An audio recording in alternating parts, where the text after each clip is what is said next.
عزیزان محترم، کافی لوگ مریض ہیں، لیکن خاص طور پہ باب العلم فاؤنڈیشن کے چیئرمین برادر سجاد مہدوی صاحب بہت زیادہ علیل ہیں۔ ان کی صحت اور سلامتی اور تمام مومنین جو بیمار ہیں ان سب کی صحت سلامتی کے لیے ایک دفعہ صلوات بھیج دیں محمد وآلہ صلی علی محمد وآلہ محمد۔ ایک سورہ فاتحہ 3 دفعہ سورہ اخلاص کی درخواست ہے تمام مومنین مومنات مرحومین، تمام علماء، تمام شہداء، خاص طور پہ محمد نذیر عباسی ابن سید سعد عباسی، یاسمین گل بنت شیخ عابد حسین، اور اپنے مرحومین استاد شہید سبت جعفر اور شہید قاسم سلمانی کے روح کو پڑھ کر بسم اللہ الرحمن۔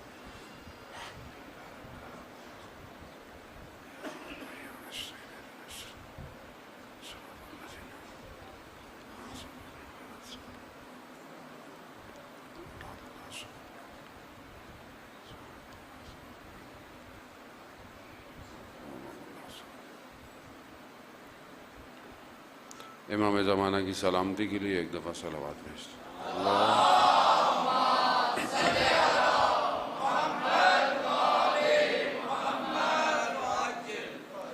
لا حول ولا قوة الا باللہ العلی العظیم حسبنا اللہ ونعم الوکیل نعم المولا ونعم النصیر۔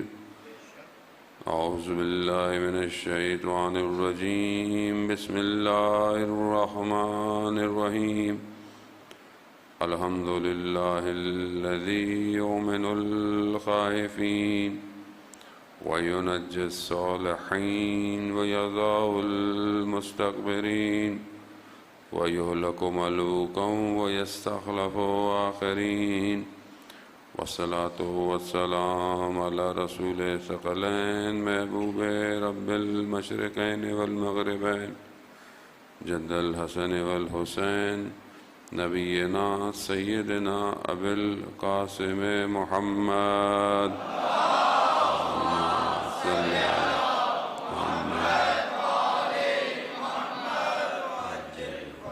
وآلہ الطیبین الطاہرین المعصومین لا سیما بقیت اللہ فی الارضین روحی وارواحنا لتراب مقدم الفدا ولعنت اللہ علی اعدائهم اجمعین۔ بسم اللہ الرحمن الرحیم رب اشرح لی صدری ویسر لی امری واحلل عقدۃ من لسانی یفقہوا قولی اما بعد فقد قال رسول اللہ صلی اللہ علیہ وآلہ وسلم افضل الاعمال امتی انتظار الفرج۔ صلوات بھیج دیں محمد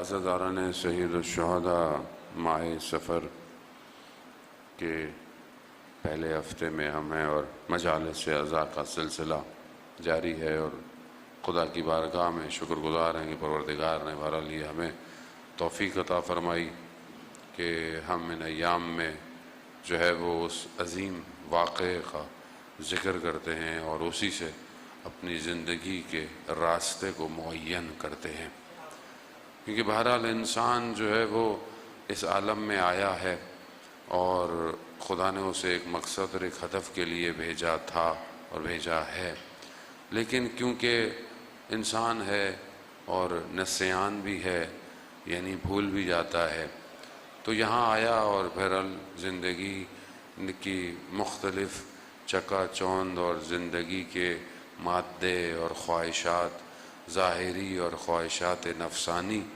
وہ انسان کو اس کے ہدف سے دور کرنے کے لیے ہر وقت تیار رہتی ہیں۔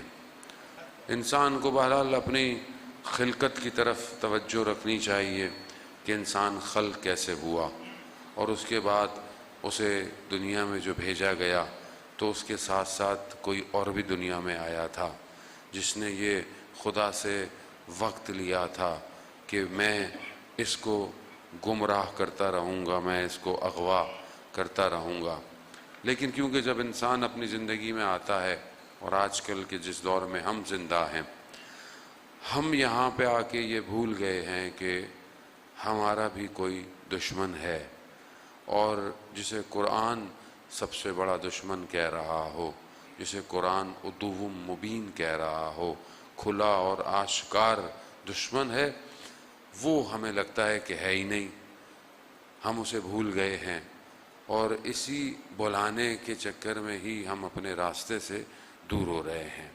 دشمن کی پہچان بہت ضروری ہے عزیزان محترم۔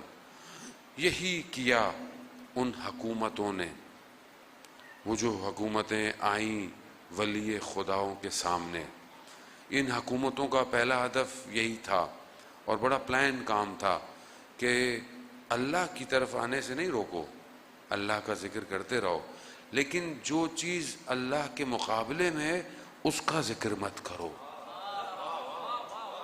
اس کا ذکر مت کرو۔ کیوں نہ کرو؟ کیونکہ جب ہم بھی وہی کام کریں گے تو انہیں پتہ نہیں چلے گا کہ اصل کیا ہے اور نقل کیا ہے۔ اس کی وجہ یہی تھی کہ انہوں نے شرک کے پرچار کو بھی روکا، شرک کی تعریفوں سے روکا، شرک کہتے کسے ہیں اس سے روکا۔ کیوں؟ کیونکہ خود جب شرک کریں تو پتہ نہ چلے کہ شرک کر رہے ہیں یا توحید ہے۔ یہ بہت پلان کام کیا ہے۔ شیطان جو تھا وہ ظاہر ہے اس نے ہمت تو ہارنی نہیں تھی، ظاہر ہے اسے وقت بھی ملا ہوا ہے، اس کے پاس جو ہے وہ اتنی فرصت بھی ہے، اور اس کا اسٹرکچر بھی ایسا ڈیزائنڈ ہے کہ وہ جو ہے وہ انسان کو چھوڑتا نہیں ہے۔ ہم لوگ غافل ہیں۔ شیطان نے 6000 سال تو عبادت کی ہے، اور اس کی عبادت کی ریاضت بھی اس کے پاس ہے۔ آدمی 40 دن عبادت کرے تو اس کے اندر کمالات آنا شروع ہو جاتے ہیں کہ بعض آدمی ذرا سی عبادت کرتا ہے، وہ کہتا ہے یہ ہو گیا وہ ہو گیا، یا مجھے یہ نظر آ رہا ہے یا وہ نظر آ رہا ہے۔ تو یہ تو عام آدمی کو آتا ہے، اور جس نے 6000 سال عبادت کی ہو، اور جس نے 4000 سالوں میں صرف 2 رکعت نماز ہی پڑھی ہو خالی، خوب یہ روایات ہیں عزیزان محترم، یعنی اس نے 4000 سالوں میں، اور یہ 1000 سال یہ والے نہیں تھے، سورج خلق نہیں ہوا ابھی، تو کون سے سال ہیں اب نہیں پتا۔ تو اتنی عبادت، اتنی ریاضت، تو کیا ہے اس کے پاس؟ تو وہ سب اس کے پاس ہے کہ وہ ہمارے آباء و اجداد سے واقف ہے، وہ ہمارے اندر چھپی ہوئی سارے نقائص سے واقف ہے، ہر چیز جانتا ہے اس کو گرانا کہاں ہے، کیسے گرانا ہے۔ اگر ہم غافل ہو جائیں اس سے اور ہم بولیں گے نہیں ہمارا تو کوئی دشمن ہی نہیں ہے مولانا صاحب، ہمارا کون دشمن ہو سکتا ہے؟ نہیں، سخت ترین دشمن ہے وہ، اور اسی لیے اس کی گفتگو بھی نہیں ہوتی ہے، کیونکہ وہ اتنا ٹیکنیکل ہے کہ وہ اپنے تک بات کو آنے ہی نہیں دیتا، نہیں آنے دیتا، وہ یہیں گھماتا رہتا ہے، اس پر انگلی اٹھاؤ اس پر انگلی اٹھاؤ، اصل پیچھے وہی ہے۔ اور ظاہر ہے جب آپ اس کے اوپر چھیڑنے کی کوشش کریں گے تو وہ آپ کو چھوڑے گا تو نہیں، وہ اتنے آرام سے تو وہ بھی نہیں بیٹھا ہوا۔ عزیزان محترم، یہی کام اس نے کیا۔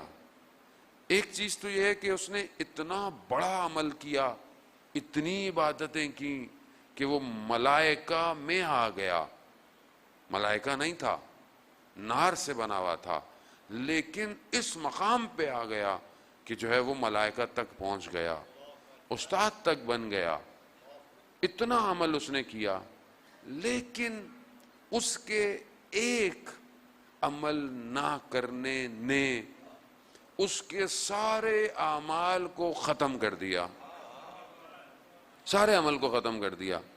یعنی کون سا عمل؟ انہیں خدا نے کہا یہ کرو، وہ نہیں کیا، اس نے کہا پروردگار تو مجھے سجدے کو کہہ رہا ہے، میں تو بہتر ہوں، یعنی اس نے اپنی بہتری کا کہا کہ مجھے تو نار سے کیا ہے، اسے تو نے خاک سے کیا ہے، اسے تو نے مٹی سے کیا ہے، یعنی اپنے آپ کو افضل سمجھنے لگا، جبکہ یہی اس کا کبر تھا، یہی اس کا غرور تھا، جبکہ خدا کے نزدیک معیار خدا کا امر تھا، خدا نے کہا کہ اس کو سجدہ کرو، نہیں کیا۔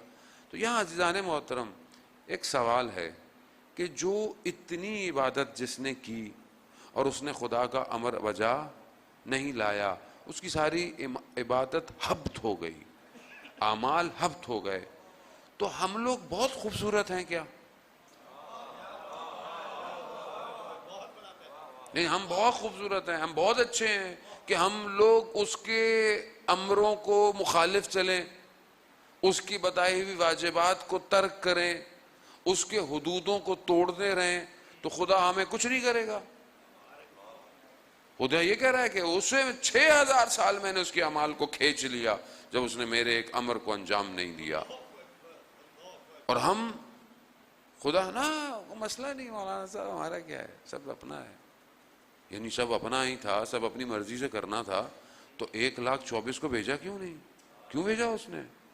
کیوں ہر وادی، ہر قرے میں، ہر قوم میں، کہیں پہاڑوں پر، کہیں دشت میں، کہیں بیاباں میں اپنے نبیوں کو بھیجا کہ یہ میری عبادت کریں، یہ میری طرف متوجہ رہیں، یہ میری اطاعت کریں، یہ میری پرستش کریں، جو میں کہتا ہوں وہ کریں۔ اب انسان جو ہے وہ بولے کہ نہیں، آج کل کا انسان جس دور میں آج ہے وہ بولے نہیں، میں تو بہت کچھ جانتا ہوں، میں تو اتنا علم رکھتا ہوں، اور یہی دعویٰ ہے آج جو ہے وہ شیطان اپنی شکل بدل کے سامنے آیا۔ اب شیطان ویسے تو نہیں آئے گا جیسے حضرت ابراہیم کے سامنے آیا تھا کہ بیٹے کو کہاں لے کے جا رہے ہو، 3 دفعہ آیا، تینوں دفعہ پتھر کھائے، اور آج تک پتھر کھا رہا ہے۔ تو اب ویسے تو نہیں آئے گا، تو اب کوئی تو شکل ہوگی اس کی، تو یہ اتنی بڑی شکل اختیار کر کے بھی آیا ہوا ہے۔ اب وہ ڈاکٹرائن ہے، وہ نظریہ بن کے آیا ہوا ہے کہ اب کیسے دور کرے۔ تو اس نے یہ پورا سسٹم ڈیزائن کیا، عزیزان محترم۔ یہ جو پورا آپ کو دنیا میں نظر آتا ہے، یہ سسٹم یہ حدودوں میں نہیں ہے، یہ ملک کی سرحدوں میں نہیں ہے، یہ سرحدوں کو توڑ چکا ہے، اور یہ پوری دنیا کے اوپر حاکم ہے، اور اسی حاکمیت سے وہ لوگوں کو اپنی طرف متوجہ کرانا چاہتا ہے، اور وہ خدا کے امر کی مخالفت کرانا چاہتا ہے آپ سے۔ اس کا ہدف یہی ہے، کیونکہ اس نے خود مخالفت کی ہے، وہ نہیں چاہتا کہ کوئی خدا کی اطاعت کرے، اس کا ہدف سمپل یہی ہے۔ لیکن سوائے صالحین کے اس نے کہا تھا کہ بھائی میرے جو ہے وہ رسائی نہیں ہے وہاں تک۔ اب قرآن بھی دیکھیں یہی کہہ رہا ہے ہمیں، جس طرف ہمیں قرآن متوجہ کہہ رہا ہے۔ سورہ توبہ میں پروردگار یہ کہہ رہا ہے، یا ایھا الذین آمنوا اتقوا اللہ وکونوا مع الصادقین۔ ایمان والوں کو 2 چیزوں کی طرف خدا کہہ رہا ہے، 2 چیزیں ضروری ہیں۔ کیا؟ ایک تو تقوی اختیار کرو، دوسرا کونوا مع الصادقین، سچوں کے ساتھ ہو جاؤ۔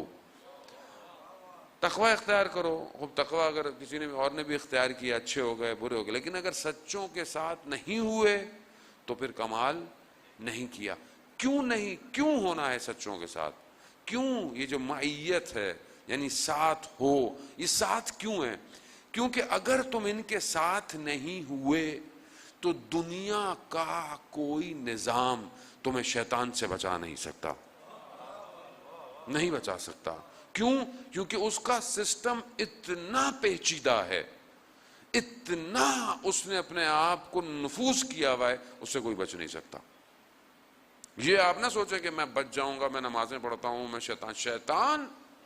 شیطان بہت خطرناک ہے، وہ واقف ہے کہ اس کو کیسے گرانا ہے۔ اس نے اپنی فوج کو بنایا ہوا ہے۔ روایت بیان کرتی ہے جان محترم، ایک مومن کے مقابلے میں جو شیطان کا لشکر ہے وہ عرب کے 2 بڑے قبیلوں کے برابر ہے۔ ایک مومن کے لیے، لوگوں کے لیے نہیں، امت کے لیے نہیں، ایک مومن کے مقابلے میں عرب کے 2 بڑے قبیلوں کے برابر اس کا لشکر اترتا ہے، مقابلہ کرتا ہے، لڑتا ہے، گراتا ہے، ہراتا ہے۔ جب مومن استقامت دکھاتا ہے لشکر ہار جاتا ہے، پورا لشکر ہار جاتا ہے، اور جب وہ ہار جائے تو ابلیس خود میدان میں آتا ہے۔ آپ سمجھ رہے ہیں کہ معاملہ آسان ہے؟ معاملہ اتنا آسان ہوتا تو یہ اللہ کا ولی کربلا اترتا۔ آسان نہیں ہے یہ معاملہ بہت سنگین ہے۔ ہمیں غافل رکھا گیا، ہمیں بتایا ہی نہیں گیا کہ کوئی تمہارا دشمن ہے۔ ہمیں بھی میٹھی میٹھی گولیاں ممبر سے ملتی رہیں کئی سالوں سے، ہم بھی خوش ہو رہے ہیں، پتہ ہی نہیں ہے دشمن کون ہے، کیسا ہے، کون کون سی شکلیں دشمن کی ہو سکتی ہیں، دشمن کے ہدف کیا ہیں، دشمن کا پلان کیا ہے، اصل چارٹ میں دشمن کر کیا رہا ہے دنیا کے اندر تمہارے ساتھ۔ جب آپ کو دشمن ہی نہیں پتا تو آپ امام کا ساتھ کیسے دیں گے؟ کیسے ساتھ دیں گے؟ آپ تو بولے نہیں نہیں یہ بھی اچھا ہے، وہ بھی اچھا ہے، یہ بھی اچھا ہے، سب اچھے ہیں، تو پھر برا کون ہے بھائی؟ پھر کون ہے برا؟ تو سارے کیا امام کے ساتھ ہوں گے پھر؟ اللہ کرے سارے ہوں، ہمیں کوئی مسئلہ تھوڑی ہے، سب ہو، لیکن سامنے مقابلے میں ابلیس ہے، دجال آئے گا۔ دجال صرف ظاہر شخص تھوڑی ہے، پورا نیٹ ورک دجال کا اس ٹائم کام کر رہا ہے پوری دنیا میں۔ اب آپ بولیں کہ نہیں ہمیں تو نہیں پتا مولانا صاحب، کیوں نہیں پتا آپ کو؟ کس کی ذمہ داری ہے عزیزان محترم؟ اتنا بڑا لشکر ایک مومن کے مقابلے میں، اور جب مومن کھڑا ہو جائے تو وہ خود اترتا ہے مقابلے کے لیے، تو وہ کیسے مقابلہ کرے گا؟ بہت بڑے عالم دین تھے، ابلیس آ گیا سامنے، تو انہوں نے کہا کہ ابلیس سے کہ میرے سے بحث کرنے کی تمہیں کوئی ضرورت نہیں ہے، میرے سے تم جیت نہیں سکتے۔ ابلیس کو کہا، اس نے بولا نہیں پھر بھی مسئلہ نہیں ہے، کوئی کر لیں۔ بحث ہوتی رہی ہوتی رہی ہوتی رہی، وہ جیت گئے، عالم تھے۔ کہا میں نے تمہیں کہا تھا نا تم میرے سے جیت نہیں سکتے۔ ابلیس نے کیا کہا؟ کہا میں جانتا تھا، میں صرف آپ کا یہ والا وقت بھی اپنے قبضے میں کرنا چاہتا تھا۔ وہ اتنا سسٹمیٹک ہے، اس کو پتا ہے آپ کا وقت ضائع کیسے کرنا ہے۔ کیوں نہیں ہم تیار ہو پا رہے؟ کیوں ایک آدمی کو تیار نہیں ہونے دیتا؟ آپ کو پتا ہے وہ کہ ایک تیار ہو گیا نا یہاں طالب علم تو یہ ہزاروں کو تیار کر دے گا، ہزاروں کو تیار کر دے گا۔ اس ایک کو خراب کرو، یہ باقی نیچے تو ویسے ہی ہے نا، باقی تو نیچے اسی نے جو بولنا ہے سب ویسے ہی کریں گے یہ، تو اس ایک کو خراب کرو۔ کیسے کرو بھائی؟ اگر یہ پیسے سے خراب ہوتا ہے ایسے پیسے سے خراب کراؤ۔ اب لوگ برا نہ مانیں گے کہ میں کسی کو کہہ رہا ہوں، میں اپنے آپ کو کہہ رہا ہوں بھائی، پیسے سے خراب کرو، شہرت سے خراب کرو، غضب سے خراب کرو، شہوت سے خراب کرو، خراب کرو اسے، اس سے خود کو نہ پتہ چلے کہ یہ خراب ہو گیا ہے۔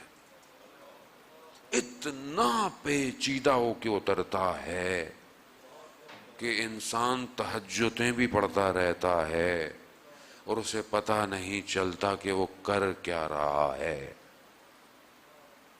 ہاں بہت سخت ہے جانے محترم۔ وہ مشہور واقعہ آپ نے شیخ مفید کا، غالباً شیخ مفید کا ہے، بڑے خواب میں دیکھا طالب علم نے کہ شیطان جو ہے وہ بڑی بڑی زنجیریں، چھوٹی چھوٹی زنجیریں، پتلی پتلی زنجیریں لے کے نا گھوم رہا ہے۔ کہا یہ کیا ہے؟ کہا کہ یہ وہ ہیں جن کے ذریعے سے میں پکڑتا ہوں اور اپنے قبضے میں لیتا ہوں۔ تو کہا یہ اتنی ساری الگ الگ، کوئی بہت مضبوط ہیں، کوئی بہت باریک ہیں۔ کہا جتنا جس کا ایمان ہوتا ہے اتنی میں سخت زنجیر پھینکتا ہوں۔ تو کہا یہ سب سے مضبوط زنجیر کس کے لیے؟ کہا یہ تمہارے استاد کے لیے، لیکن اس نے وہ بھی توڑ دی۔ تو پھر اس نے بولا کہ ہمارے لیے؟ کہا تمہارے لوگوں جیسوں کے لیے زنجیروں کی ضرورت ایسے ہی آ جاتے ہیں، ہاں نا۔ کچھ لوگ تو کچھ کہنے کی ضرورت ہی نہیں ہے، ذرا سی بات پہ بگڑ جاتے ہیں، ذرا سی تصویر پہ بک جاتے ہیں، ذرا سی کان آواز جو ہے وہ ذرا سی تو ختم۔ یہ اٹھا صبح گیا استاد کی خدمت میں، کہا میں نے ایسے ایسے خواب میں دیکھا۔ کہا صحیح کہا، صحیح کہا اس نے۔ کہا میرے چند دن سے گھر میں فاقہ تھا اور میرے پاس پیسے نہیں تھے، لیکن میرے پاس کچھ وجوہات خمس تھا، تو میں نے کہا میں اس میں سے قرض لے لوں، حرام نہیں، ہاں حلال ہے، قرض لے لوں اور پھر جب پیسے آئیں گے تو رکھ دوں گا واپس۔ تو میں یہ پیسے لے کر بازار تک گیا، دکان تک پہنچا، تو مجھے خیال آیا اگر میں ابھی مر گیا تو کسے پتا چلے گا میں نے قرض لیا تھا؟ کس کو پتا چلے گا؟ حرام نہیں ہے، حلال، لیکن مرتبہ تو کہا میں واپس آ گیا. تو وہ کہہ رہا تھا کہ میں نے یہ زنجیر ڈالی تھی. بعض اوقات انسان اپنے لیے توجیحات پیش کرتا ہے، بھائی یہ تو ضرورت تھی، یہ تو ایسا تھا، یہ تو وہ تھا، یہ تو مسئلہ نہیں. جتنا بڑا ایمان اتنا بڑا امتحان، ہر شخص کا الگ ہے. حضرت آیت اللہ قاضی طباطبائی رضوان اللہ تعالی علیہ کہ آپ کی صلوات ان کے درجات میں اضافہ فرمائے. اللہم صلی علی محمد فرماتے ہیں کہ میں گزر رہا تھا گلی سے، میں نے دیکھا کہ کوئی بہت بوڑھا محاسن کے ساتھ شخص کھڑا ہوا ہے. میں پہچان گیا، ابلیس تھا.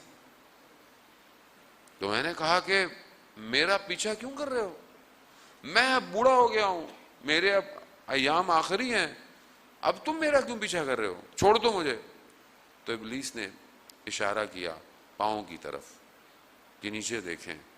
تو انہوں نے دیکھا کہ یہ ایک پہاڑ کی چوٹی پہ کھڑے ہیں اور برابر میں کھائی ہے.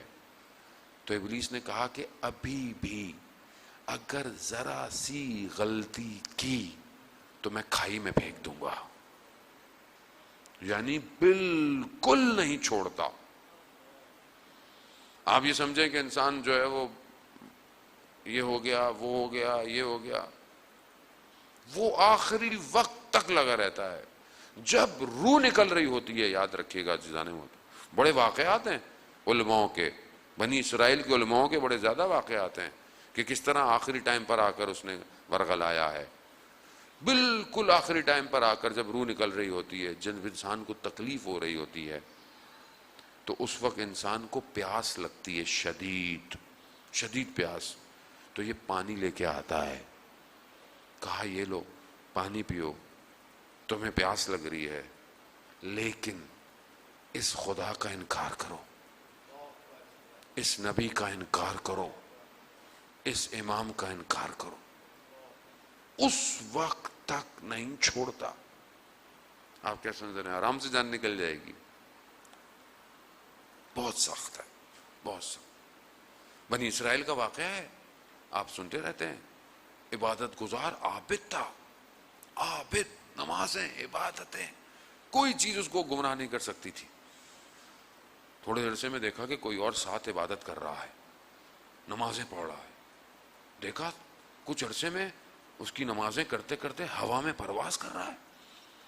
تو اس نے بولا کہ یہ میں اتنی عبادتیں کرتا ہوں، یہ کون سی عبادت ہے کہ یہ نماز کے بعد پرواز کرتا ہے، اوپر چلا جاتا ہے ہوا میں. اب دنیا ایسی ہے نا، دیکھیں دنیا کے لیکن عابد کو شراب تھوڑی پلوائے گا وہ، ٹھیک ہے. اب آپ تصور کریں نا، ہر شخص کو وہ الگ الگ پھنساتا ہے. اب مولانا کو وہ کیسے پھنسائے گا؟ میں تو اپنی بات کر سکتا ہوں، آپ کو تو آپ برا مان جائیں گے کچھ کہوں گا تو. اب مولانا بیچارہ پھنستا کیسے؟ اشتہار میں نام کہاں لکھا تھا میرا؟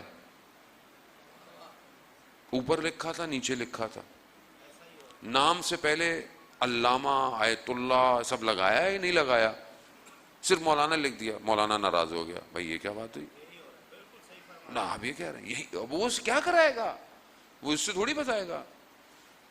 وہ ہمارے جوان طالب علم بریکٹ کے اندر بہرحال وہ کہنے لگے ہم نے کسی مولانا کو لینے گئے تو گاڑی نہیں تھی، ہم ٹیکسی لے گئے. تو مولانا نیچے اترے، بولا یہ کیا ہے؟ کہا سب گاڑی ٹیکسی. کہا میں تو ٹیکسی میں نہیں جاؤں گا. پھنساتا ہے وہ اتنے آرام سے نہیں چھوڑتا.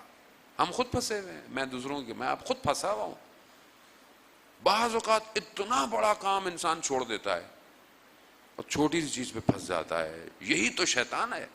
کہتا ہے تم کیا سمجھ رہے تھے، تم یہ چھوڑ دو گے، تم وہ چھوڑ دو گے، میں یہ کر لوں گا، میں وہ کر سکتا ہوں، میں یہ کر لوں گا، وہ کر لوں گا. چھوٹی سی چیز پہ آ کے گراتا ہے اور سب ٹوٹ کے گر جاتا ہے جو آپ نے بنایا ہوتا ہے. چھوڑتا نہیں ہے عزیزان محترم. صبح شام مقابلہ ہے اس سے، صبح شام مقابلہ ہے. اب بچیں گے کیسے؟ میں پہلے آپ کو گھبراہٹ پیدا کروں گا، بعد میں آپ کو فارمولہ دوں گا. صلوات بھیج دے محمد وآلہ محمد.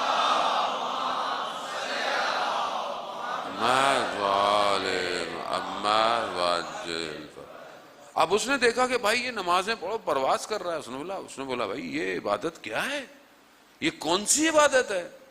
کہا اگر تمہیں اس مقام پہ پہنچنا ہے تو فلانی جگہ فلانی خاتون ہے، حرام کام کرنا پڑے گا جا کے. اب اس کو اسی سے دھوکہ دینا تھا. اب اس کے لیے عبادت ہی ہدف تھی. جس کی عبادت کر رہا ہے وہ ہدف نہیں تھا. عبادت ہدف ہو جاتی ہے بعض اوقات. انسان بولتا ہے کہ خوب میں عبادت کرتا ہوں، میرے سجدے بڑے لمبے ہیں، میری نمازیں بڑی لمبی ہیں، میں تو پہلی رکعت میں پہلی صف میں کھڑا ہوتا ہوں. ایسے لوگوں کو عزیزان محترم انسان سنتا ہے، تعجب کرتا ہے کہ کبھی دیر سے آئے، پہلی صف میں جگہ نہیں ملی تو بے چین ہونا شروع ہو جاتے ہیں. آج لوگ کیا سوچیں گے، آج میں پہلی صف میں نہیں کھڑا ہوا.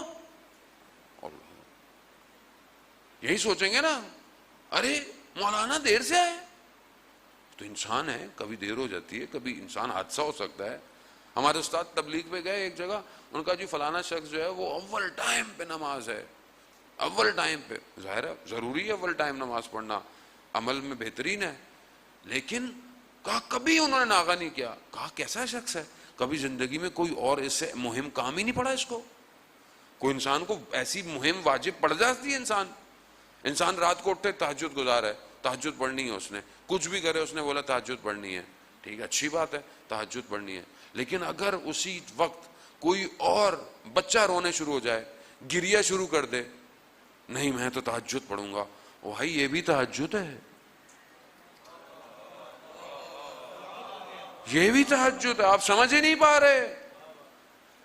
بعض اوقات انسان اپنے والدین کا احترام، امام خمینی کو دیکھیں آپ، دو چھوٹا سا گھر ہے، اپنی نماز پڑھتے تھے دوسروں کو تکلیف نہ ہو.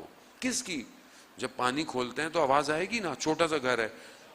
ٹاول رکھتے تھے کہ پانی جو گرے تو گھر والے نہ اٹھیں. اور ہم لوگوں کو ٹانگیں مارتے ہوئے جاتے ہیں میں تہجد پڑھ رہا ہوں.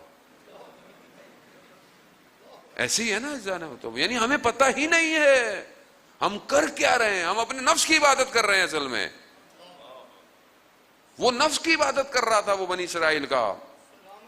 ایسی عبادتوں کا کوئی فائدہ نہیں ہے جو انسان کو بصیرت نہ دے سکیں، اہم اور مہم میں انسان کو مہم فیصلہ نہ بتا سکیں اہم کیا ہے مہم کیا ہے. اس نے کہا اچھا.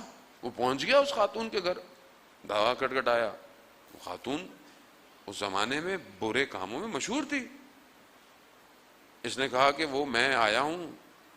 وہ خاتون یہ تو سمجھتی تھی کہ یہ عابد ہے. کہا تمہیں کس نے بھیجا ہے؟ کہا کسی سے. وہ سمجھ گئی جس کو بھیجنے والا کون ہے. عابد نہ سمجھ سکا. اسی لیے کہا ہے کہ سوکھی عبادت خدا کو نہیں چاہیے. خشک مقدس نہیں کچھ کر سکتا. یہاں امیر المومنین جنگ کر کے آ رہے ہیں، خیموں سے نکلا، نام نہیں لیتا لوگ برا مان جائیں گے، باہر نکلا. کہا آئے کیوں نہیں؟ کہا میں نے آواز سنی. آواز کیسی؟ کہ جو اس جنگ میں مارے جائیں گے وہ بھی جہنمی ہے، جو مر جائیں گے وہ بھی جہنمی ہے. مولا نے بولا، کہا آواز تو صحیح تھی مگر تمہیں کیسے پتا چلا کہ آواز الہی تھی یا شیطان کی تھی؟ عبادت گزار ہے، بہت مشہور آدمی ہے تاریخ کا، ہلکا آدمی نہیں ہے، بہت بڑا آدمی ہے. کہا تم کیوں نہیں آئے؟ کہا مرنے والے بھی جہنمی، مارنے والے بھی جہنمی. کہا بات تو صحیح تھی لیکن تمہیں کیا پتا؟ تمہیں یہی نہیں پتا چل گیا کہ شیطان کی آواز ہے یا رحمان کی آواز ہے؟ اللہ اکبر یا رسول اللہ یا علی اللہم صلی علی محمد. کوئی امام نے کہا اس نے صحیح کہا، ادھر سے مارنے والے بھی اور ادھر مرنے والے دونوں جہنمی تھے. وہ ادھر تم سمجھ نہیں پا رہے، اللہ کا ولی کھڑا ہوا ہے، ناطق قرآن ہے، یہ سمجھ نہیں پائے. تو یہ مقدس ماں بھی انسان کو فارغ کر دیتی ہے. اب اس خاتون نے بولا کہ جاؤ جاؤ، وہ شیطان ہے، تمہیں دھوکہ دیا ہے اس نے. اب یہ ایک دم توجہ کی کہ یہ کیا کر رہا ہوں. تو بہرحال اس زمانے میں اللہ کے نبی کو خدا نے وحی بھیجی کہ وہ جو خاتون، اس نے توبہ کی، وہ مر گئی، اس کا جا کے جنازہ پڑھایا اور اس کے نام پر جو ہے وہ سیاروں کے نام رکھ دیے گئے. عزیزان محترم، یعنی انسان 100 سال عبادت کرے اور اس مقام پہ نہیں پہنچ سکتا، اور ایک رات میں 100 سال کا سفر طے کر سکتا ہے. ایک رات میں اسے کاروان میں شامل ہونا ہوتا ہے. وَكُونُوا مَعَ الصَّادِقِينَ. بس میں نے یہاں آپ کو لانا تھا، آپ کو جو زحمت دینی تھی. یعنی سچوں کے ساتھ ہو جاؤ، بس یہی تمہیں بچائیں گے. یہ جو اس کا اتنا پیچیدہ نظام ہے کہ جو یہ پتہ نہیں کہاں کہاں سے لاتا ہوا، اور اس کا ایکسپیرینس دیکھیں آپ، اس کا تجربہ دیکھیں آپ. انسان نوکری کرتا ہے، کتنے سال نوکری کی جی؟ 5 سال. اچھا 10 سال. اچھا 20 سال. وہ زبردست بھائی، اس کو تو جی ایم لگاؤ. 20 سال نوکری کی ہے. اس کا تجربہ کتنا بڑا ہے؟ کتنے ہزاروں سال. کس کس قوم کو اس نے دھوکے نہیں دیے، کس کس شخص کو اس نے نہیں ورغلایا. کتنا تجربہ لے کر آیا اترا ہوا ہے اس ٹائم. آپ دیکھیں تو صحیح اس کو. اس کی کمپنی بھی چھوٹی موٹی کمپنی نہیں ہے، بہت بڑی کمپنی ہے اس کی، اور ساری دنیا کی کمپنیوں کو اس نے اپنے انڈر میں رکھا ہوا ہے. اپنے انڈر میں الہام ہوتا ہے. یہ جو دنیا میں کام ہو رہا ہے، ایسے نہیں کہ رات کو سو کے اٹھے تھے تو صبح بن گئی، یہ فلم بن گئی، یہ جو ہے وہ قانون بن گیا، یہ ساری چیزیں. ایسے نہیں ہوتا. فجورہا و تقواہا، دونوں چیزیں اتر رہی ہیں، دونوں اتر رہی ہیں. اب جیسا آپ کا ظرف ہوگا وہی ڈاؤن لوڈ ہوگا. اب آپ نجاست سے بھر دیں، آپ اپنے آپ کو خدا نہ خواستہ نجس کر دیں تو یہی اترے گا. لیکن اگر آپ نے پاک کر دیا تو پھر آپ کے اوپر پاکیزگی اترے گی. وقد افلح، کامیاب وہی ہوا جس نے اپنا تزکیہ کر لیا، وہ کامیاب. عزیزان محترم، اب اتنے پیچیدے نظام کو کہ جو بہت شاید فرصت نہیں ہو کہ میں آج کی اس کی پیچیدگیاں آپ کے سامنے کھول پاؤں، کہ بات پوری نہ ہو پائے. اس پوری پیچیدگیوں کے ساتھ اس ٹائم وہ اترا ہوا ہے، خود آیا ہوا ہے، وہ مقابلے میں آیا ہوا ہے. اسی لیے دیکھیں نا، اللہ کے ولیوں نے جانتے تھے کہ سامنے کون ہے. اسی لیے امام خمینی نے ان کا نام شیطان بزرگ رکھا،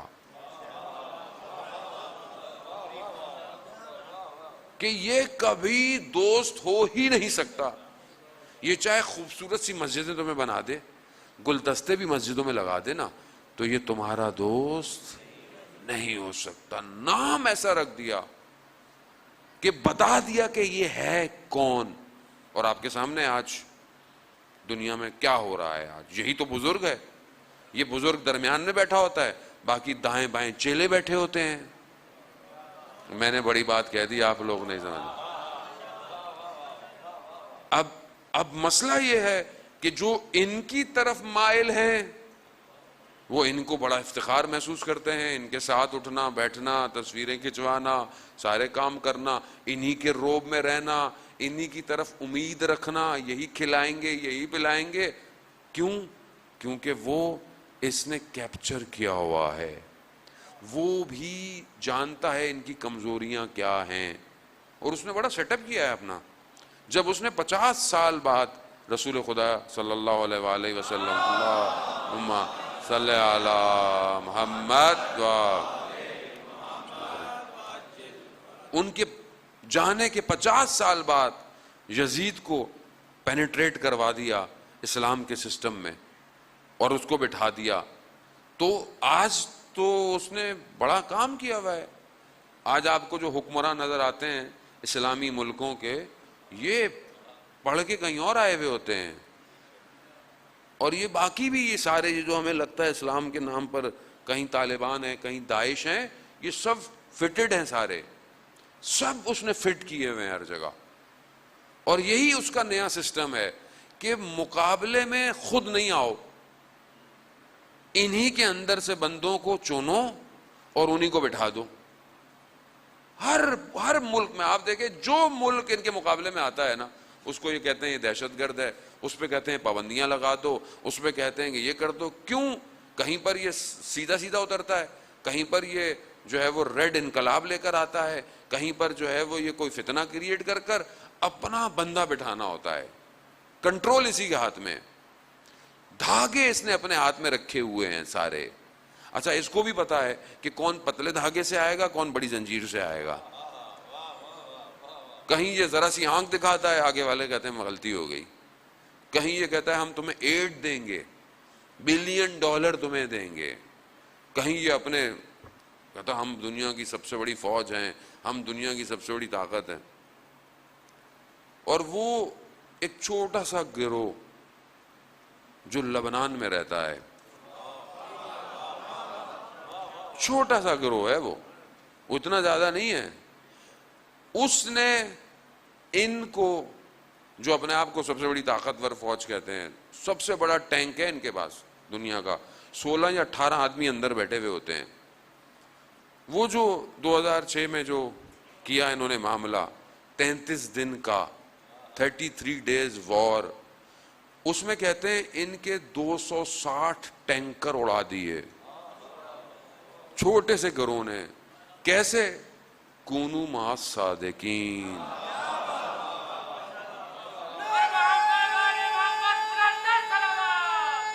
اللہ یار بھائی، تم اتنا بڑا خوف، دنیا کی ساری طاقت ٹیکنالوجی تمہارے پاس، اللہ ہو کونو مع الصادقین، ہم سچوں کے ساتھ ہیں. کیا کیا؟ بولا بھائی کیا کیا اتنا بڑا؟ اور اس کو لگتا بھی کچھ نہیں. ہاں، ایسا ہے کہ جس کو آپ کہیں سے بھی کچھ ماریں کچھ نہیں کرتا.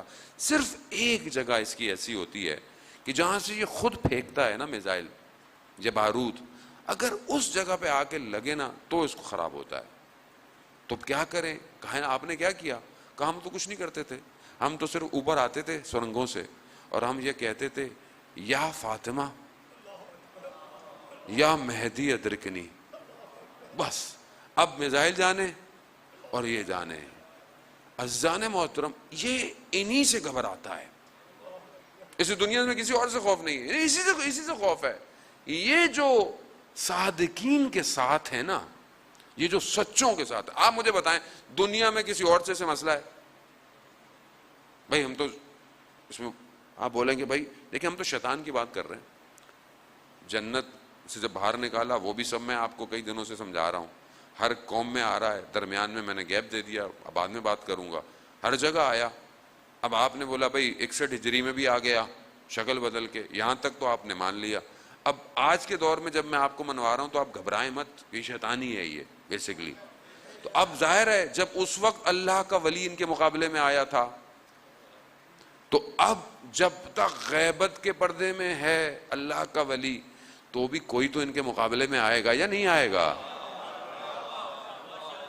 تو وہی آئے گا جو اللہ کے ولی کا انتظار کر رہے ہیں. تو اس میں گھبرانے کی بات ہی نہیں، آپ لوگ گھبرانے کی ضرورت نہیں آپ لوگوں کو.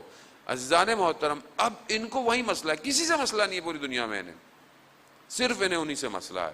پوری طاقت لگا کر آج بھی شیطان اپنے پورے سسٹم کے ساتھ ہر جگہ اترا ہوا ہے، ہر جگہ اس نے کوئی جگہ نہیں چھوڑی ہے. اور ایسے ایسے جوان عزیزان محترم، کیونکہ بہرحال ایام دفاع مقدس ہیں، جو 8 سال عراق کی جنگ تھی، ایسے ایسے معجزے دیے انقلاب نے، اس نے کہ انہی شہیدوں کے دن چل رہے ہیں آج کل. شہید سردار حاج ہمت ابراہیم نام تھا اس کا. ماں باپ کہتے ہیں کہ اس زمانے میں جب ظاہر سڑکیں اچھی نہیں تھی تو یہ زیارت پر گئے، کربلا امام کی زیارت پر، سید الشہداء علیہ السلام. جب وہاں پہنچے تو یہ جو ابراہیم کی والدہ تھیں وہ وضع حمل سے تھیں، جب وہاں پہنچی تو تکلیف ہوئی اور طبیب کو دکھایا تو طبیب نے کہا کہ آپ کا بیٹا مر گیا ہے. تو یہ تکلیف میں اب یہ واپس آ گئیں, دوائی دی کھائیں اور ورنہ آپ کی اپنی جان خطرے میں ہے. یہ انہوں نے دوائی نہیں کھائی, انہوں نے کہا کہ مجھے حرم لے چلو. مولا کے پاس گئیں, کہا مولا میں تو آپ کے پاس بچہ مانگنے آئی تھی, یہ کیا کیا؟ واپس آئی, کہتے ہیں سو گئی, خواب میں دیکھا کہ خود حرم کے اندر ہیں, مولا کے حرم میں ہے. ایک بی بی تشریف لائیں, انہوں نے کمبل میں کچھ لپیٹا ہوا ہے اور اس کمبل کو مجھے دیا اور کہا جاؤ ہم نے تمہیں بیٹا دیا, اس کا نام ابراہیم رکھنا. اٹھی تو دیکھا کوئی تکلیف نہیں ہے, کوئی درد نہیں. ڈاکٹر کے پاس گئے, ڈاکٹر بھی پریشان, کہہ رہا ہے کس طبیب کے پاس گئے تھے؟ کہا اس حسین سے بڑا کوئی طبیب ہو سکتا ہے؟ ویسے ملا, یہ بچپن سے چھوٹا ہے, بچے دنیا جان کی چیزیں کھیلتے ہیں, یہ قرآن پڑھتا ہے, یہ مسجد میں جاتا ہے, مسجد میں اپنا وقت گزارتا ہے. 22 سال کا ہوا جب انقلاب آیا, 22 سال کا, اچھی تعلیم, ڈاکٹر بن رہا, چھوڑ دیا. 28 سال میں شہید ہوا ہے. 6 سال, صرف 6 سال. میں نے اس کی زندگی کے 6 سال کی جو ٹائم لائن دیکھی نا تو مجھے اپنے اوپر بڑی شرمندگی ہوئی. 6 سال میں کہاں پہنچ گیا؟ بہت بڑے جتنے سردار ہیں نا, جیسے سردار قاسم سلیمانی ہے, ان سرداروں کے برابر کا ایک سردار ہے یہ. 6 سال میں, 28 سال کی عمر کیا ہوتی ہے؟ رات کو کھڑا ہوا ہے جہاں جنگ ہو رہی ہے, کھڑا ہوا ہے اور چاند کو دیکھ رہا ہے اور آنسو بہہ رہے ہیں. دوست نے کہا حاج ہمت, ابراہیم ہمت نام تھا, حاج ہمت خدا سے مناجات کر رہے ہو رات کو؟ کہا نہیں, میں یہ دیکھ رہا ہوں کہ یہ کائنات کا نظام ہماری مدد کیسے کر رہا ہے. کہا یعنی کیا؟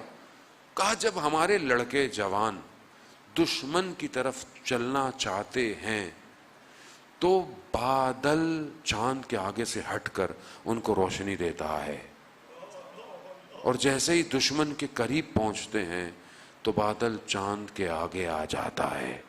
یعنی گویا نظام ہماری مدد کر رہا ہے. 28 سال کا جوان عالم کو تسخیر کر رہا ہے. معجزہ ہے انقلاب کا. ہمیں تو سمجھایا نہیں گیا عزیزان محترم. ہم تو اپنے وجود سے آزاد ہی نہیں ہوئے جو ہم دیکھیں کہ عالم میں ہو کیا رہا ہے, کیسے پہنچ گیا. کونوا مع الصادقین. صرف امام اس شیطان کی دستگاہ سے, شیطان کے سسٹم سے آپ کو بچا سکتا ہے. بس یاد رکھیے گا, امامت اس لیے مہم ہے, اس لیے امام مہم ہے. کوئی بھی چیز نہیں ہوگی سوائے امامت کے جلوے کے. روز قیامت جب بہشت ہوگی تو وہاں پر ایک نور آئے گا. لوگ کہیں گے پروردگار تو نے تو کہا تھا کہ یہاں کوئی خورشید نہیں ہے, یہاں پہ یہ کیسی ایک دم روشنی آئی؟ کہا یہ علی اور فاطمہ مسکرا رہے ہیں, ہر عالم ان کے نور سے منور ہے, یہی بچائے گا, کوئی نہیں بچا سکتا. تو یہ جوان جانتے تھے, انہوں نے اپنی زندگی کا ہدف بنایا ہوا تھا, یا شہادت یا زیارت. امام زمانہ یا زیارت کروا دیں یا شہادت, آپشن تیسرا نہیں ہے. کہاں سے لیا؟ کربلا. کربلا یعنی وہ نور ہے جو باقی اندھیروں کو ختم کر رہا ہے. یخرجون من الظلمات الی النور, ظلمات سے نکال کر نور کی طرف لے کر آتا ہے. خدا قرآن میں کہتا ہے کہ خدا کا نور ہے جو پورے عرش پہ جو چھائے گا، اور روایات ہے کہ جو نور ہے جو عرش کو بھرے گا یہ امام کا نور ہے جب وہ ظہور کریں گے، پوری دنیا کو اپنے وجود سے روشنی دیں گے۔ آیت اللہ علامہ طباطبائی رضوان اللہ تعالیٰ علیہ بیان کرتے ہیں کہ رات کو ہم آیت اللہ شیخ انصاری بہت بڑے عالم اور عارف ان کی خدمت میں جاتے تھے، اور مخصوص جلسہ ہوتا تھا، چند لوگوں کا جلسہ۔ تو ہم نے انہیں کہا کہ رات کو بڑی تاریکی ہوتی ہے، جو گلی ہے بہت اندھیرا ہے، تو کچھ شاگرد آ جائیں گے آپ کو لے جایا کریں گے۔ تو وہ کہنے لگے دن میں کون سا نور جو ہے وہ چل رہا ہے، کون سی روشنی ہے جو دن میں جگہ دیتی ہے، رات کو بھی وہی نور ہے جو راستے دکھاتا ہے۔ کیسا نور ہے کہ شیخ اپنا نجف مشہد کے 2 طالب علم کہتے ہیں کہ ہم رات کو، اس وقت روشنیاں نہیں ہوتی تھی حرم میں، ہم دیواروں سے سہارا لے لے کے، اتنا اندھیرا ہوتا تھا کہ فجر کی نماز میں حرم پہنچتے تھے، نظر نہیں آتی تھی، اتنی تاریکی۔ تو ایک دن ہم جا رہے، ہم نے کیا دیکھا کہ کوئی شخص ہے، اچانک سے اس کے بدن سے نور نکلتا ہے، روشنی نکلتی، پھر بجھ جاتی ہے، پھر نکلتا ہے، پھر بجھ جاتی ہے۔ ہم نے بولا کیا ہے، کون ہے یہ؟ ہمیں تو راستہ دکھائی نہیں دے رہا، دیوار دکھائی نہیں دیتی، یہ کون ہے جس کے وجود سے نور نکل رہا ہے؟ تو کہتا ہم قریب پہنچے تو شیخ عباس قمی تھے۔ کہا کیا ہے؟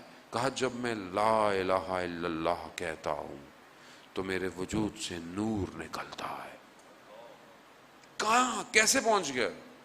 کونو ما صادقین، سچوں کے ساتھ۔ یہ معیت کہ وقت نہیں ہے کہ میں اس پر اور گفتگو کروں، ہمراہی بہت مہم ہے۔ یعنی معیت جو امام کے ساتھ ہے، یہ صرف اس عالم میں نہیں ہے، یہ ہر عالم میں ہے، ہر عالم میں ہمراہی ہے۔ قرآن بھی یہ کہہ رہا ہے کہ تم دنیا میں جس کے ساتھ ہوگے آخرت میں اسی کے ساتھ اٹھائے جاؤ گے۔ اب تم دنیا میں کس کے ساتھ ہو؟ اور اگر ہم چاہتے ہیں کہ ہم اپنے امام کے ساتھ اٹھائے جائیں تو جتنا پرسنٹیج ہم اس دنیا میں امام کے ساتھ ہیں اتنی ہی پرسنٹیج آخرت میں ہوگی۔ اب آپ اور میں اپنی زندگی میں خود فیصلہ کریں، پورے 24 گھنٹے میں کتنا میں امام کے ہمراہ ہوں، کتنا ہوں میں، کتنا یاد کرتا ہوں، کتنا تیار ہوں، کتنی گفتگو کرتا ہوں، گھنٹوں گھنٹوں میں رات کو بیٹھا رہتا ہوں، باتیں کرتا ہوں اور کہہ کے بھی ہوتے ہیں۔ اس گھنٹوں میں امام ہوتا ہے؟ میری خلوت تنہائی میں جب کوئی نہیں ہوتا امام ہوتا ہے؟ تو پھر کیسی ہمراہی ہے، کیسا کونو ما صادقین ہے، کیسا ہے یہ؟ اور ظاہر ہے جب آپ ان کے ہمراہ ہوں گے تو ظاہر ہے پھر آپ ان کے ہمراہ ہوں گے، باقی چیزیں آپ کے اندر۔ جب انسان اپنے وجود سے آزاد ہوتا ہے تو امام کو اپنے کنارے پاتا ہے، نہ صرف برابر میں بلکہ ہر جلوہ اسے امام کے ظہور کی نشاندہی کر رہا ہوتا ہے۔ آسان نہیں، میں نے بہت مشکل باتیں آپ کو بڑے آرام سے بتا دی ہیں، جانے بڑے علماء نے محنت کر کر ان باتوں کو بیان کیا ہے، اور میں نے تو صرف لفظ بتائے کیونکہ میں کھوکھلا آدمی ہوں، میں خود خطا کار ہوں، گناہ گار ہوں۔ یقیناً وہ تاثیر میری زبان میں نہیں ہے جو ان علماء کی تھی کہ جن کو میں بھی پڑھا تو میرے بھی بدن میں عجیب سی کب کبھی طاری ہو گئی۔ یعنی ہر جگہ امام کا نور جلوہ افروز ہے۔ اگر میں اپنے آپ کو آزاد کروں تو، اگر گرفتار رہوں تو پھر ان کے ساتھ، اور جب ان کے ساتھ نہیں تو پھر دوسرا کون ہے؟ عزیزان محترم، آزاد کریں اپنے آپ کو، آزادی دیں۔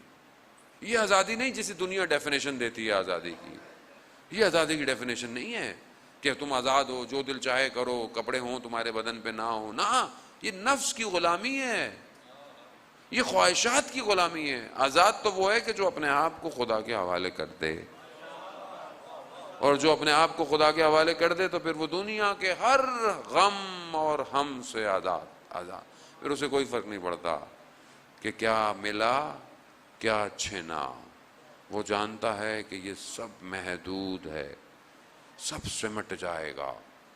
تبھی تو اس مقام پر آپ دیکھیں نا کون پہنچ گیا۔ آیت اللہ نخود کی اصفہانی کے اتنے بڑے عالم دین تھے، اور مشہد مقدس میں دفن ہے، اور اپنے دفن کرتے ہوئے وصیت لکھی کہ اتنے فٹ نیچے دفنانا۔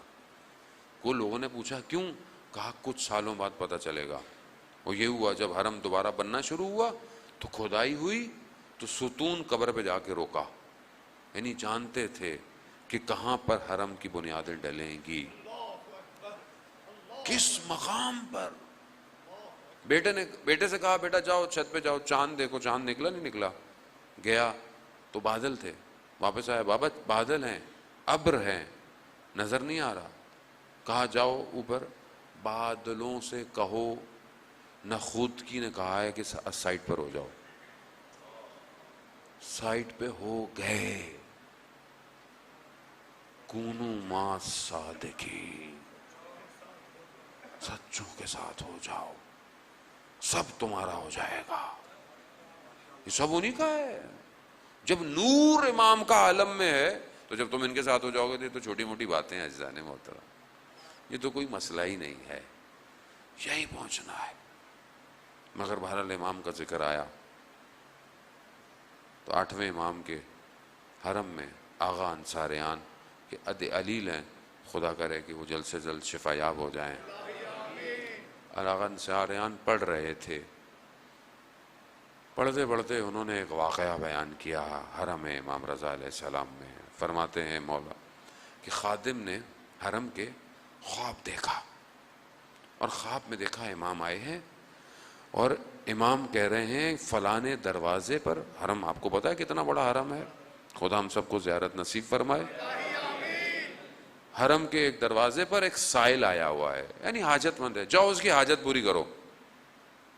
حرم کا خادم تھا، ہماری طرح تو تھا نہیں کہ خواب میں توجہ نہیں دیتا۔ دروازے پہ پہنچا، اس نے دیکھا کوئی نہیں ہے لیکن ایک کتا ہے۔ جب اس کتے نے خادم کو دیکھا نا تو مشہد کی گلیوں میں چلنا شروع ہو گیا، یہ بھی پیچھے پیچھے گئے۔ ایک گلی کنارے پر جو کونے پر نالیوں میں جو ہے وہ جالیاں بنی ہوتی ہیں، اس نے اشارہ کیا، دیکھا اس کے اندر اس کا بچہ پھنسا ہوا تھا۔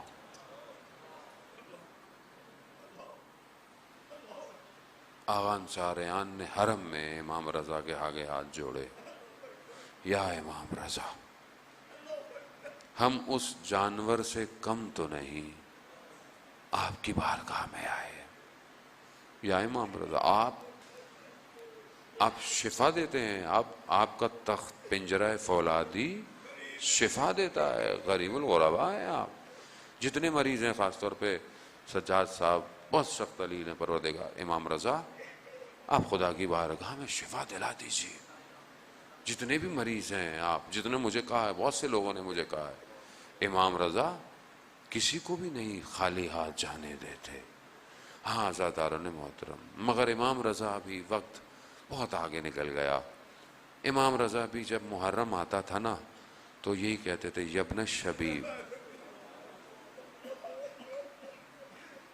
بکا گریا، سید الشہداء پہ گریا کرو۔ ہاں عزاداران محترم، بڑا گریا، آپ بھی اتنے دنوں سے گریا کر رہے ہیں۔ آیت اللہ شمس الدین بیان کرتے ہیں ایک عالم سے واقعہ کہ ایک شخص تھا، اس کی آنکھوں میں تکلیف تھی اور آہستہ آہستہ اس کی پوری بینائی چلی گئی۔ محرم کے ایام تھے تو اس کے ہاں ایک جگہ سبیل لگتی تھی، تو اس نے کہا کہ مجھے لے جائیں، میں بھی سبیل میں لوگوں کو پانی پلانا چاہتا ہوں۔ کہا آپ نابینا ہیں، آپ کیسے پلائیں گے؟ کہا کہ نہیں، مجھے میرا ہاتھ پکڑ دینا، میں بھی چاہتا ہوں اس اجر میں شامل رہوں۔ تو لے گئے اسے، اس کا ہاتھ پکڑ کر وہیں پر ایک بہت بڑے عالم دین مجلس پڑھ رہے تھے. مجلس پڑھتے پڑھتے سیدہ زینب کے مصاحب پر آئے. ان کا بھی دل منقلب ہوا. انہوں نے بی بی سے التجا کی, بی بی مجھے شفا دلا دیجیے. اللہ, روتے روتے آنکھ سی لگی, دیکھا کہ بی بی تشریف لائی ہے, اور بی بی نے آنکھوں کی طرف اشارہ کر کے اس کی کہا کہ تمہاری آنکھیں ٹھیک ہو گئیں, اب تمہاری آنکھوں میں کبھی تکلیف نہیں ہوگی. اب جب یہ ایک دم آنکھ کھلی روتے ہوئے دیکھا تو سب نظر آ رہا ہے, اور ایک دم شور مچ گیا. لوگ جانتے تھے, بڑی مشکل سے انہیں جدا کیا, ورنہ لوگ تو تبرکاً ان پر لو ہے وہ ہر چیز چھیننا چاہتے تھے. کہتے ہیں وقت گزر گیا. ایک دفعہ کسی جگہ پر کوئی کیپسول تھا گیس کا, اور پھٹ گیا, آگ لگ گئی, پورا بدن جل گیا, پورا بدن جل گیا. جب ہاسپٹل لے کے جایا گیا, ڈاکٹروں نے دیکھا پورا بدن جلا ہوا ہے سوائے آنکھوں کے. تو ڈاکٹر نے بولا یہ کیسے ہو سکتا ہے کہ سب جل کے آنکھیں بچ گئیں؟ کہا جسے زینب آنکھیں دے دے. اللہ, یا سیدہ, کتنی مشکلیں آپ نے برداشت کی. یہ ایام آپ ہی کی مشکلات کے ہیں, لیکن مشکل کہاں سے شروع کرے آدمی اور کہاں تک لے کے جائے. عزیزان محترم, بہت سخت, سب سے زیادہ مشکلیں اس بی بی نے تحمل کی ہیں. تبھی تو وہ مقام ملا کہ امام آخری وقت میں اپنی بہن سے کہہ رہے ہیں کہ میری بہن مجھے تہجد کے نوافل میں یاد رکھنا. یعنی اتنی مشکلوں کے بعد بھی, شام غریباں کے بعد بھی یہ تہجد پڑھیں گی. چوتھے امام نے کہا میری پھوپھی نے کسی وقت میں بھی, واجب تو واجب تھا, نوافل سے بھی کمی نہیں کی انہوں نے. کتنی مشکلات ہیں عزیزان محترم. شب عاشورہ کے غم, بہن بھائیوں کی گفتگویں, روز عاشورہ کے غم, کہ جہاں پر اپنے بچوں کو بھیجا, اپنے بچوں کو بھیجا, ان بچوں کو کہتی رہیں کہ دیر نہیں کرنا. اور جب ان کے بدن آئے, جب ان کے بدن آئے شہادت کے بعد, تو دیکھا سب خواتین ہیں, بی بی زینب نہیں ہے. تو شاید کچھ نے باتیں کی کہ شاید بچوں کا غم ہے, برداشت نہیں ہوگا. جب خیمے میں جا کر دیکھا, کیا دیکھا؟ بی بی زینب سجدے میں ہے. پروردگار یہ قربانیاں بھیجی ہیں, ایسے قبول کر لینا. جیسے ہی خبر دی کہ ہاں اون محمد آ گئے, کہا آ گئے, کیسے آ گئے؟ جب جا کر دیکھا تو دو بدن پڑے ہوئے ہیں, دونوں کے درمیان نے بی بی نے خدا کو سجدہ کیا اور شکر کیا, پروردگار تو نے میری قربانی کو قبول کر لیا. یہ زینب یعنی اپنے چہرے پہ بھی غم نہ لائی اپنے بچوں کے لیے. بعض مقاتل کہتے ہیں کہ جب حضرت علی اکبر گرے ہیں نا, تو یہ اپنے خیموں سے نکلی ہیں. کیوں؟ کیونکہ بھائی کے غم کو جانتی تھیں. لیکن بھائی نے کہا کہ نہیں, واپس جائیے. وہ مصیبتیں, وہ غم, وقت آیا, آپ نے بڑا گریہ کیا, خدا آپ کو اس کا اجر دے. وقت نہیں کہ میں اس خاتون پہ بہت اور گفتگو کروں.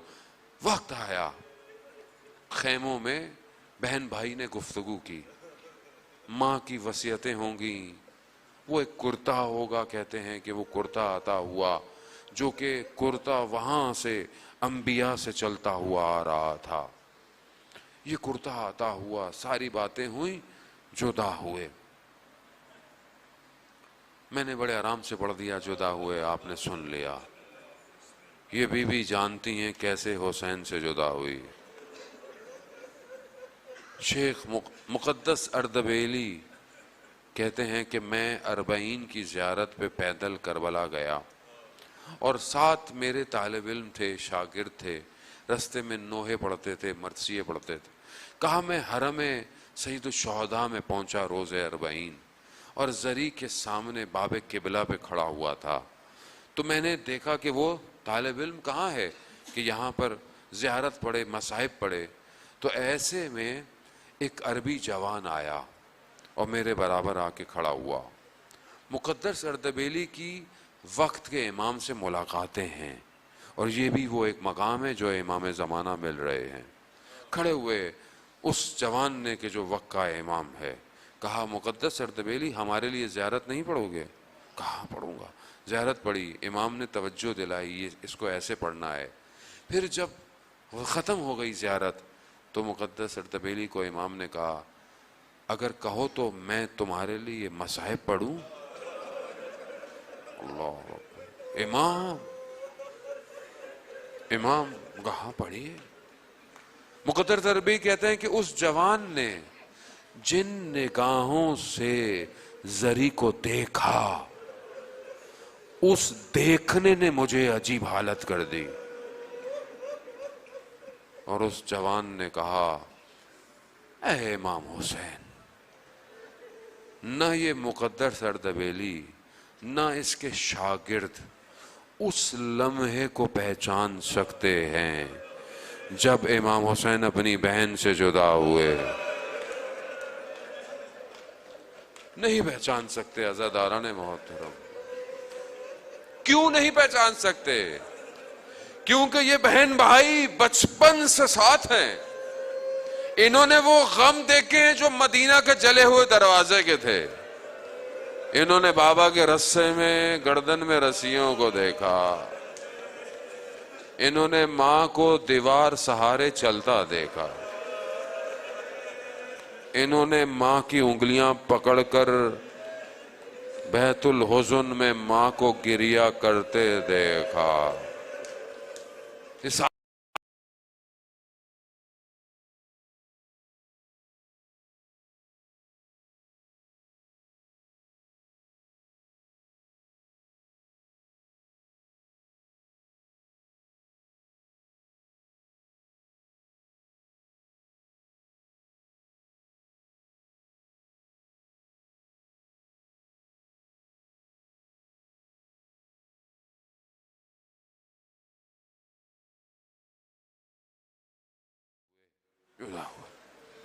جیسے ہی امام کی سواری چلنا شروع ہوئی، پیچھے سے آواز آئی مہلن مہلن یبن الزہرا.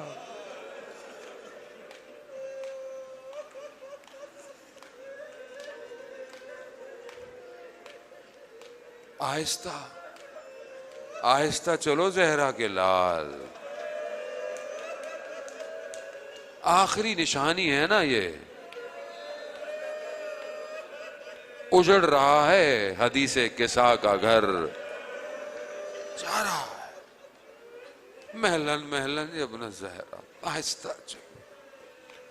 نہ جانے بہرحال بعض علماء بیان کرتے ہیں کہ بہرحال بی بی نے کہا کہ مجھے کوئی بات یاد آئی ہے.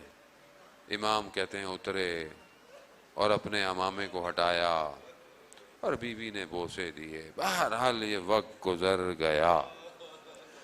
یہ وہ بہن جانتی ہے ان چند قدموں کے فاصلے سے. خدا کرے آپ کو ہمیں کربلا کی زیارت نصیب ہو. کیونکہ حرم بن گئے ہیں تو محسوس نہیں ہوتے مقامات، لیکن میں نے اس جگہ کو جا کر دیکھا جسے قتل گودیے گاہ کہتے ہیں. وہ جگہ ہے نا، وہ نیچے کی طرف ہے. پھر آپ دیکھیں تو یہاں سے سیڑھیاں اوپر ہیں، پھر باہر نکلیں تو پھر اوپر تلے زینبیہ ہے. یہ فاصلہ تھا چند قدموں کا، جہاں کھڑی بہن دیکھتی رہی. کیا دیکھا، کیا دیکھا، کیا چیز دیکھی جسے کوئی نہ دیکھ پایا. کوئی نہیں دیکھ پایا جان محترم. اور جسے بی بی زینب نے دیکھا وہ کسی کے آگے عیاں ہی نہیں ہوا.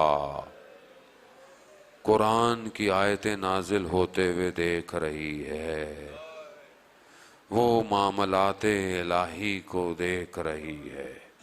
دیکھ رہی تھی، دیکھ رہی. جب امام جدا ہوئے نا، بہرحال آپ مصائب سنتے رہتے ہیں، ایک پتھر آیا جس نے امام کی پیشانی کو لہو لعان کیا.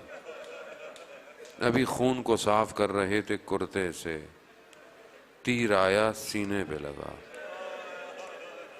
باقی میں نہیں پڑھوں گا کیا ہوا، لیکن اتنا ضرور پڑھوں گا، جب آخری وقت آیا نا تو جس کے پاس تیر تھا، جس کے پاس تلواریں تھیں، جس کے پاس پتھر تھے، سب، اور جس کے پاس کچھ نہیں تھا نا، اس نے ٹانگوں سے اہانت کی. دیکھ رہی ہے، یہ یاد رکھیے گا، بہن دیکھ رہی ہے. گر گئے. وقت نہیں ہے، وقت زیادہ ہو گیا. کیا دیکھا؟ شمرن جالسن. شمر بیٹھ گیا سینے. کہتے ہیں کہ اس نے کوشش کی،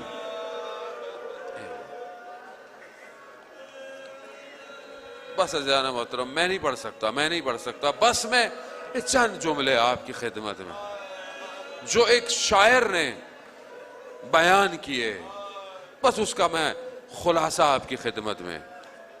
وہ شاعر کہتا ہے کہ قتل گودیے گاہ کی طرف خیموں سے دوڑتی رہی، ہم اگر جب پہنچی دیر ہو چکی تھی.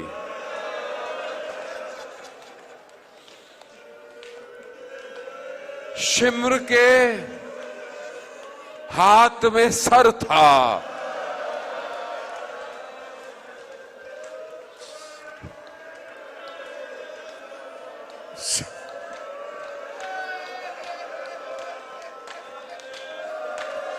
اس زہرا کی کمائی تھی جسے چکیاں پیس کے بالا تھا. یہ وہ ہونٹ تھے جسے رسول خدا چومتے تھے. شمر کے ہاتھ میں سر تھا، ہم اگر جب پہنچی تو دیر ہو چکی تھی، اور ایک ماں دشت میں کھڑی بے ہوش ہو گئی. ہم اگر جب پہنچی تو دیر ہو چکی تھی. آزاداران محترم، کٹی ہوئی رگوں سے خون ٹپک رہا تھا. ہم اگر جب پہنچی تو دیر ہو چکی تھی.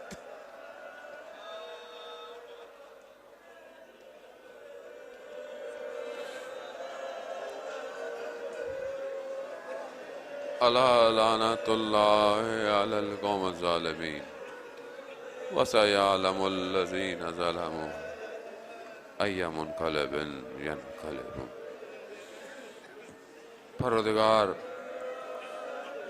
امام زمانہ ظہور میں تعجیل عطا فرما، ہمیں ان کے ناصروں مددگاروں میں شمار فرما. پروردگار جو بیمار ہیں، بیمار کربلا کے صدقے شفا کا. پروردگار ہمیں کوئی غم نہ دے سوائے غم حسین. اللہم ارزقنا زیارت الحسین فی الدنیا و شفاعتہ فی الآخرہ. صلوات بھیجو.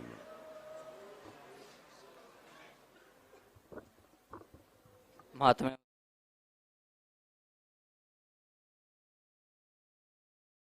کے لال تیرا ہم منائیں گے، فاطمہ کے لال تیرا ہم منائیں گے، فاطمہ کے لال تیرا ہم منائیں گے، فاطمہ کے لال تیرا ہم منائیں گے.